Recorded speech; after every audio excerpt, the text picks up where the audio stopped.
Good evening. How you doing? Utah Hockey Club. Woo!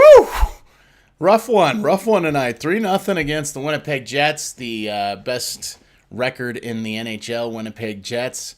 And yeah, so there we are. Utah Hockey Club falls 3-0 to the Winnipeg Jets tonight, and it was a really skilled performance by them. My name is Keith Schertz.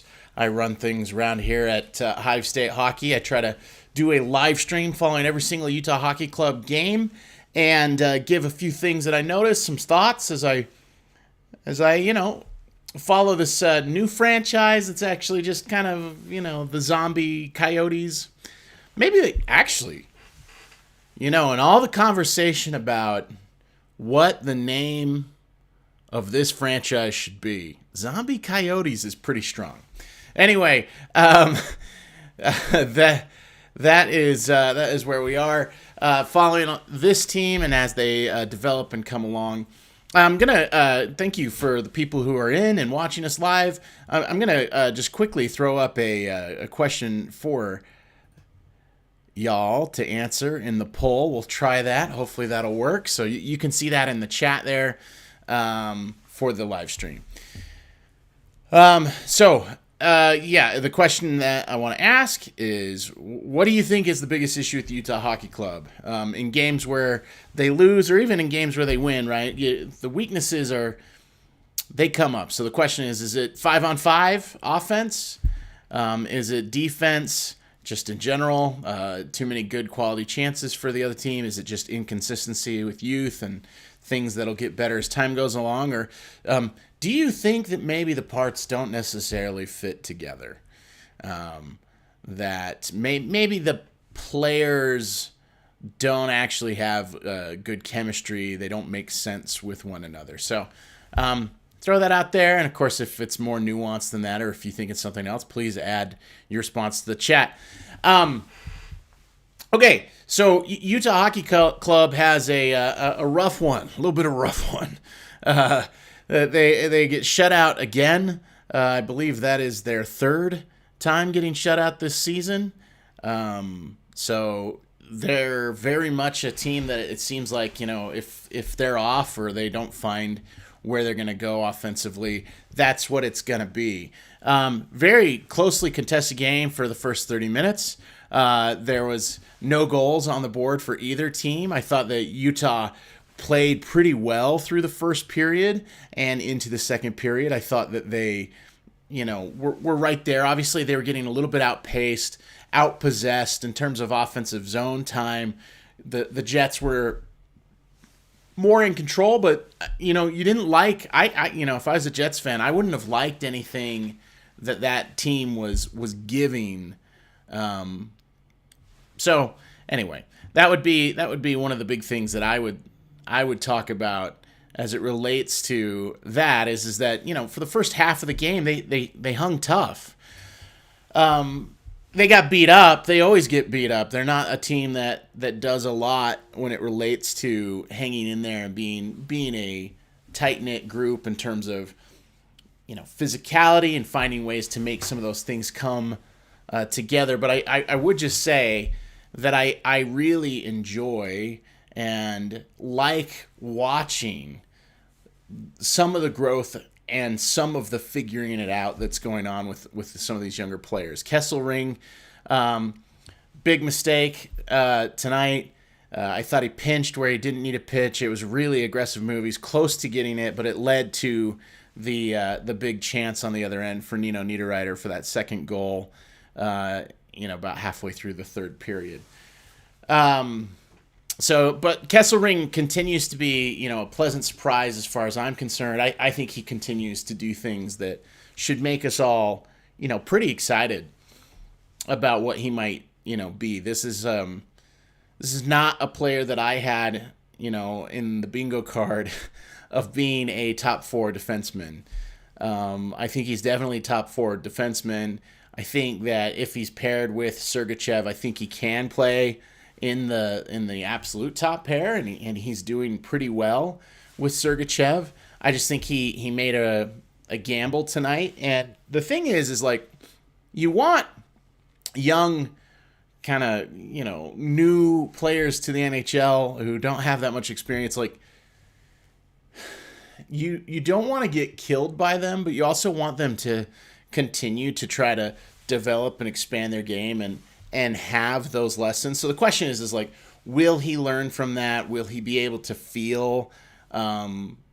Because if he would have been able to keep that in, if he would have been able to get in and get to that puck first, it would have been a really nice opportunity because Winnipeg had really leveraged themselves. So if he does hold it in, it probably creates a good scoring chance. It was a risk that I wasn't necessarily against.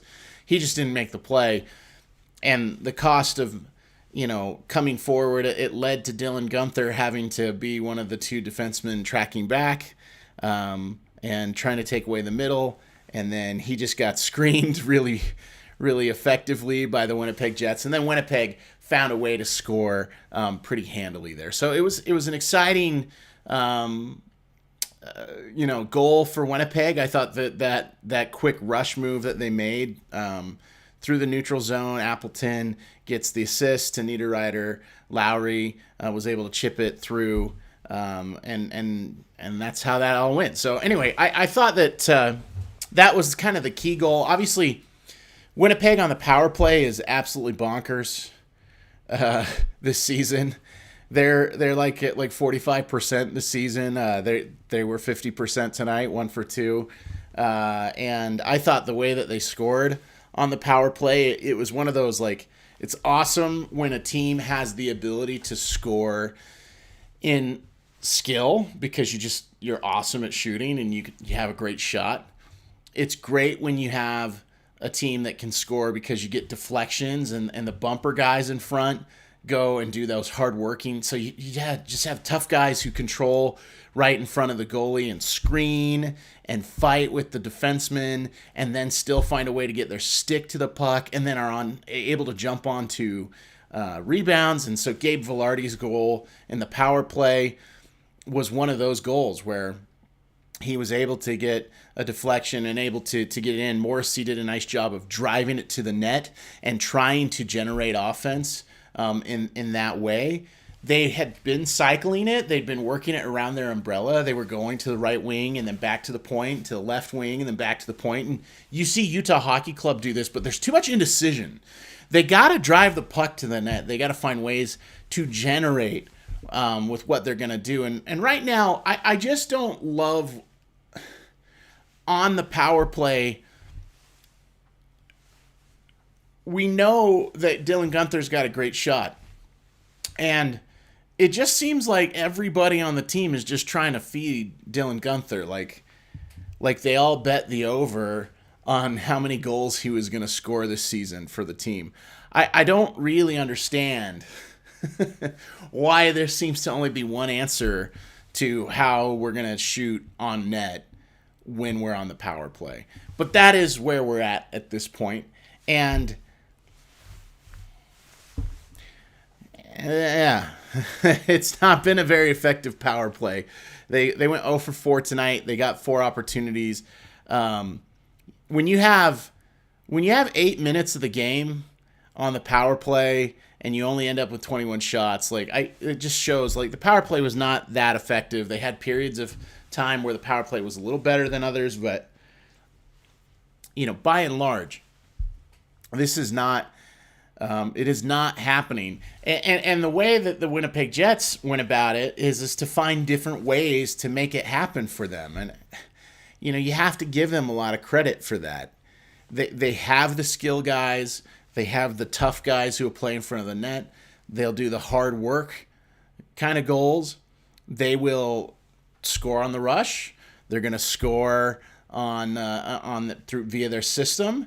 They have lots of things that they can do. So if they're like, oh, they're taking away this, let's try to score this way.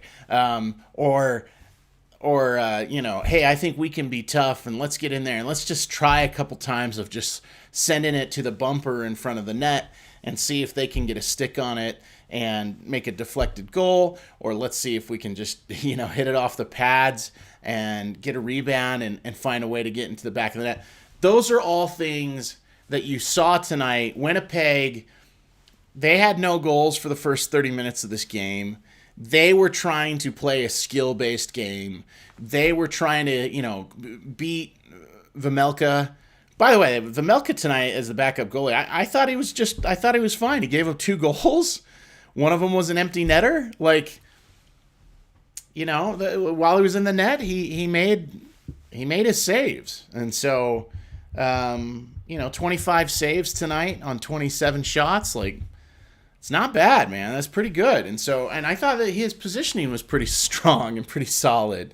And his rebound control and things like that. I thought all of that was pretty good from him. But you saw Winnipeg, and I think that's the real lesson of this game is like what Utah needs to do is they need to have as players, and this could be coaching as well, but as players, they need to have the ability to adjust and to make a choice about, we're trying to get shots on net. The best opportunity, the crime of it all is that the person who I think is the best avatar for this is Clayton Keller. Because Keller, he likes to obviously get great clean shots on net. He likes the quick pass up to the point and then the quick pass back to him and then he lets it rip quick. He loves that sort of one-timer look, and he's good at it. And, you don't score 30 goals in this league, multiple seasons, and you're not awesome at, shooting the puck. So, but it seems like there's only one equation for Clayton Keller.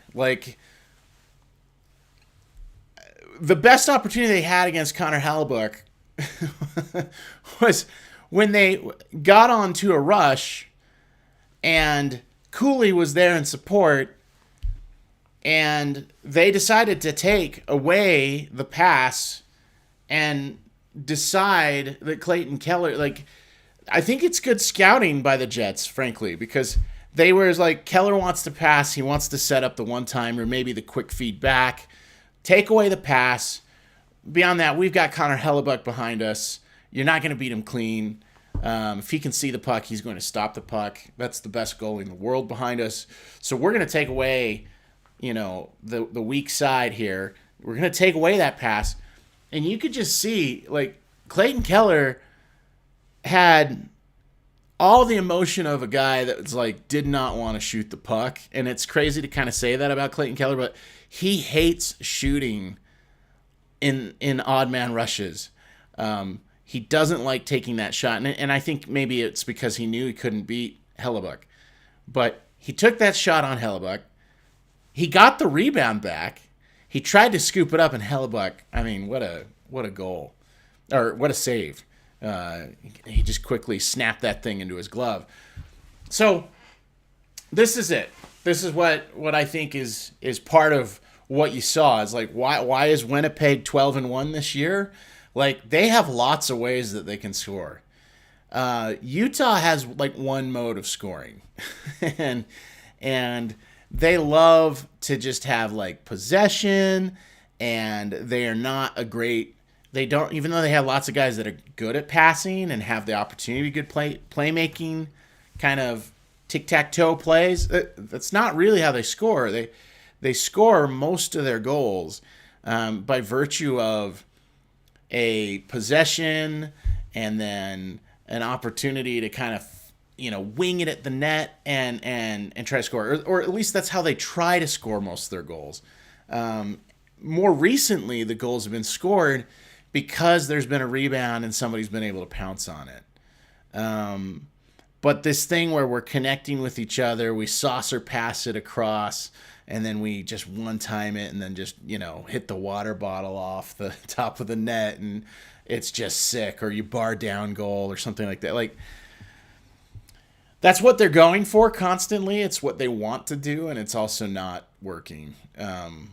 It's just not working. The way that they're trying to unlock those shots and those opportunities is just, it's coming through tons of puck possession and not a lot of passing. And that is not leading to enough quality opportunities. They weren't massively outshot tonight. 28-21, but 21 shots, that's 7 shots a period. Like, Hellebuck's too good, and when you only give him 21 shots to look at, like, there's a really good chance that he can stop all 21 of those shots. I don't know what his goals against save percentage is, but let's take a look at that real quick, because this will be interesting. But there's a reason why Connor Hellebuck is Connor Hellebuck, but he's a fabulous goalie. He's an amazing goalie, right? 2-time Vezina Trophy winner for being the best goalie in hockey. Yeah, so it says, what do we got here for his save percentage? Yeah, he's a 917 this year. He's saving 92% of the shots. So yeah, so that means if you only get 20 shots off, like, you should score maybe 1 goal. Like, you got to get more shots on the net. You gotta do things to put him in a position to feel off his game, uneasy, and disrupt what he's doing. And they did not do that. So 3-0 in favor of the Winnipeg Jets. And I think evidence of where the Utah Hockey Club needs to improve was made very, very clear tonight.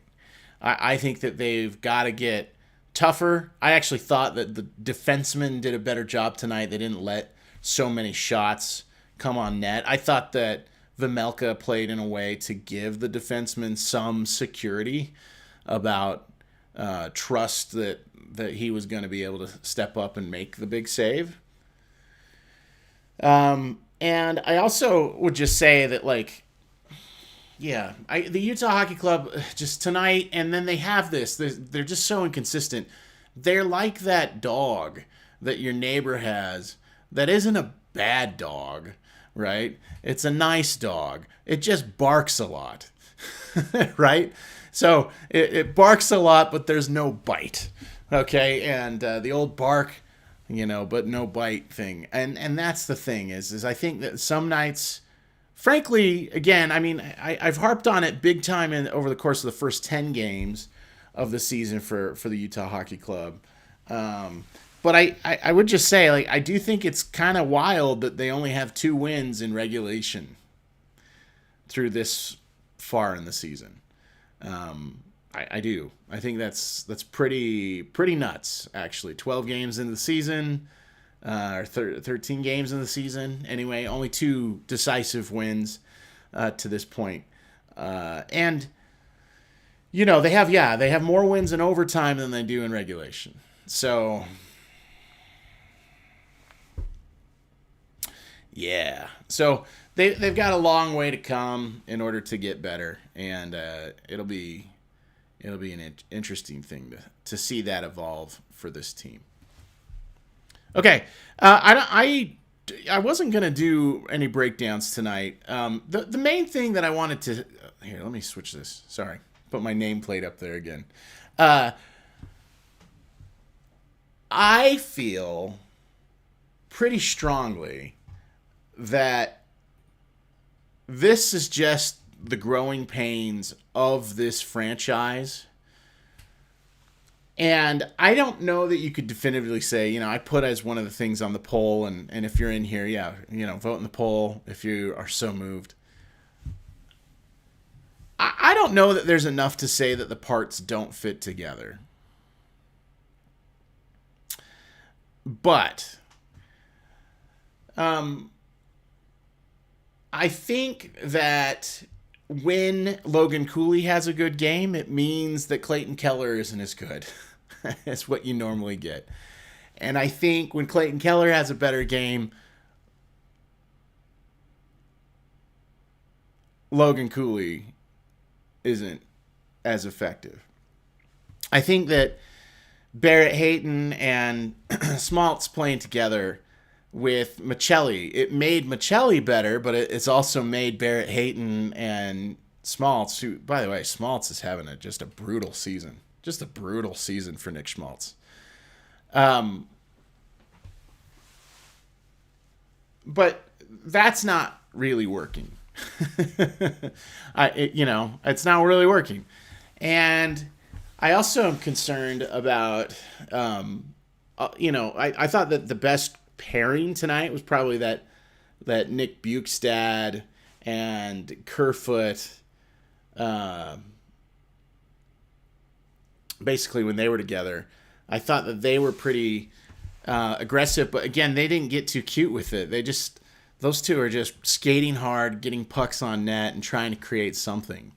None of what they created was particularly scary or difficult to be dealt with by Winnipeg, but at the same time, like I am impressed that they were like, well, we're just gonna get the puck and try to put it on net and see what we can do in that circumstance. That is not what we were seeing from the first and second line, the skill lines.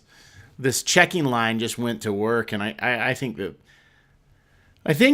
always felt like there was the best chance and best opportunity for them to score in that circumstance. And then again, I mean, penalty killing is just something that is really not something that Utah does well. Obviously, giving up the first goal gave a little momentum to the Jets. They looked totally comfortable playing in a 1-0 game. It looked like Utah was, kind of frustrated when they gave up that first goal, and they had played so well up to that point. But that was where things started to kind of turn the wrong way for the team. And then obviously they went empty net, and something's got to get better. I mean, it's bad when the color commentator, Dominic Moore, he's on the broadcast going like, I'm pretty sure Mikhail Sergachev didn't know that there was no goalie in the net based on his positioning, based on the way he reacted to the turnover after Vejmelka went off because of they were trying to generate an empty net extra attacker scenario. So that's a problem that they got to figure out as well. If that's correct, and they literally didn't know, a guy like Sergachev had no idea that they were pulling the goalie at that point. That would be something that they need to talk about and address and figure out a better way around it. So that's where we are. I think the Utah Hockey Club is not playing awesome hockey or consistent hockey at the very least. But they are finding ways to put together some points. This is certainly not a game that we expected them to win. It's a game that we didn't think that they'd win at the beginning of the season. It's certainly not something that we should catastrophize and say, "Oh man, it's real bad." But I just have to say that the trend, where they won a game in the middle. But have lost a couple on the trot now after 4 in a row. It's like their last 10. It's real ugly, and so I don't know. It's just it's something that you're gonna have to watch them fight through and develop with. I would consider trying to find another mixture of players. The 11-7 experiment has continued, and I'm not sure that is the right way for this thing to continue to go. Maybe we need to get back to finding a little energy from a fourth line, or if you're not feeling like you could put 12 skaters out there. I mean, look, the defensive, the blue liners, I mean, that is a triage, right? I mean, we got Dursey, and he's out because of injury, and we got Marino, who we traded for, and we never got to see play, but he's out because of injury. The blue line for the Utah Hockey Club is like, from a personnel standpoint, was such an emergency that they had to go and trade and get Olimata in, who, by the way, continues to play really good Olimata style hockey. Like he's completely fine.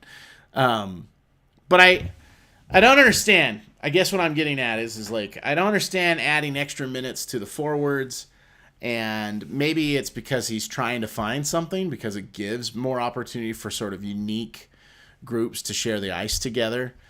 I'd be curious to find out a more specific reason why we've done 11 skaters with 7 defensemen like that. But the 7 defensemen that they have with a healthy scratch for Koliachonik, like that's like the weaker. It's supposed to be the weaker unit on the team, and yet for 3 straight games we've played 7 defensemen instead of the traditional 6. So it just feels like they are just trying so many things and desperate to find stuff that kind of gels and works together, and they're not finding it. So yeah, I'm taking a look at the 7. So they played Bortuzzo. Robert Bortuzzo got 6 minutes of ice time tonight. So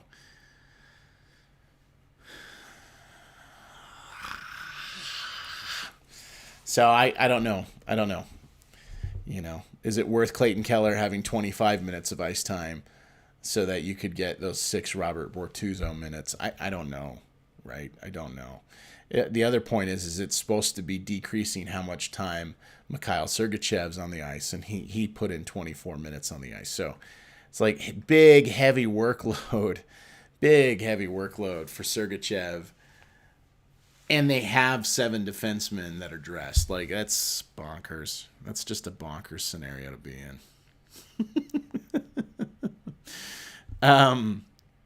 McBain. So the other one was, I think Jack McBain's coming along, too. He does things as well that make me happy. Listen, I don't think Jack McBain...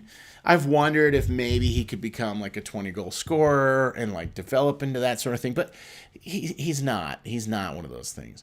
What you want from him though is like could he like flirt with 20 goals? Could he be a 15 guy or 12 to 15 to 16 goals guy, but like be a real true like difference maker on the third line? And again, on that third line tonight, even though they didn't run 4 true lines, like that third line of Bukestad and McBain and Kerfoot, I thought was the best group tonight. And it's because that group did not care about trying to generate any sort of highlights. They just went to work. So it was good. It was good to see them attempt to generate offense just by driving to the net and trying to make things happen in that form. So, all right, that is it for this edition of After the Buzzer. Thanks for all the people who tuned in. We'll be back again on Thursday night. We will watch the Utah Hockey Club take on the St. Louis Blues, who I predict long term. Kind of got a feeling that the St. Louis Blues might be the team that we clash with the most as Utah Hockey Club fans. So we'll see if that turns out to be the truth or not. But the very first encounter is happening at the Enterprise Center in St. Louis on Thursday. The puck will drop at 6 p.m. locally, and we will try to come on immediately following the game. We had a little delay tonight, had to help with the kiddos. So that's how that goes. Appreciate you tuning in, and we will see you next time.